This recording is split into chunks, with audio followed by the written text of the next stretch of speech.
political personalities are doing this, exerting pressure, it is very obvious. त्यांना कायच्या काय जातले आणि कोणाच्या हे कंट्रोलान उरचे ना. आणि लास्टाक तुका जर दिसले की आपले नाव आसतले आणि गेलो आणि नाव मेळोंक ना, you have no right to vote, तुज्यानी आणि कांयच करपाक जायना, you have lost that case. So म्हणून सांगता, just start checking your own names. The danger is real. They are going to manipulate. This is a test case how they have started to manipulate.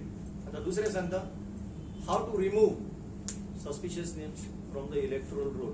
तुम्ही जर जागृत रावले, जसे या casein आता 7 नावां आम्ही म्हणल्यार some of our friends have got them deleted. There are 7 names with full details how they have got deleted. ताजेर जाय जाल्यार मागीर आमी एक ल्हानसो व्हिडिओ काडून लोकांक जागृताय हाडुया. But this is the work of theirs election commission officials. हे खरें म्हणजे आमचें काम न्हू. ताणें परत परत येवन हें दाखोवपाक जाय लोकांक how to get the electors who have falsely registered deleted.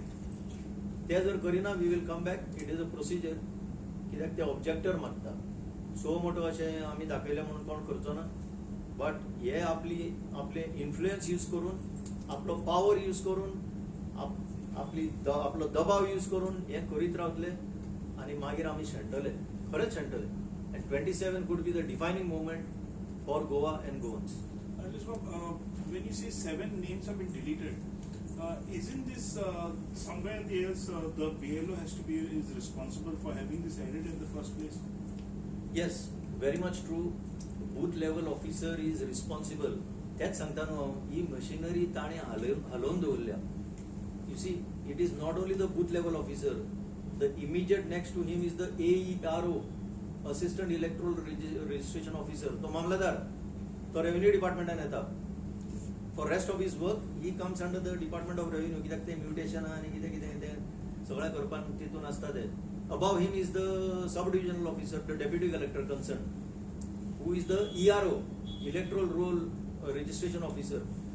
Checks asa on paper, but they are vulnerable. They have breached this. And I am talking more because हे आता महाराष्ट्रान जे जाला, if you see this, if you read this, what Mr. Rahul Gandhi has given, it is really shocking. आमकां आनी वेळ लागचो ना. We will be wiped out.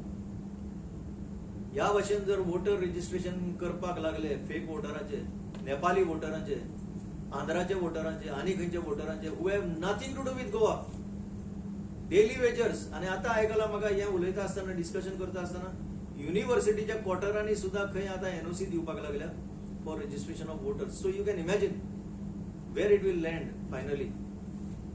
A normal ordinary Goan should not be sleeping anymore. जागृताये खातीर, awareness वाडपा खातीर, we decided to come before the public. That is the only reason we have come before you. तुमचे आता फुडले कितें आसतलो course of action if they are CC is not responding? फुडले आमचे कडेन खूब आसा.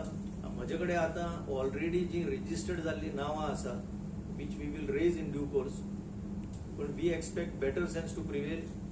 We expect the Election Commission of India sitting in Delhi to take cognizance of what we are saying, because I have already written 2 letters to them, and despite their direction here to this election office, their counterpart, means their subordinate office in Goa, till today we are not getting reply. So this is the state of affairs of how the Election Commission has been functioning. We want quick reply. अरे 3 reminder धाडचे पडटा तुमकां, तुमच्याच ऑफिसान तुमकांच धाडचे पडटा. And no response. I can understand a common man writing to you and not getting response, which is very much what is happening everywhere. But your own officers are writing to you and you are not getting response and you are not clarifying the issue. So that gives rise to suspicion.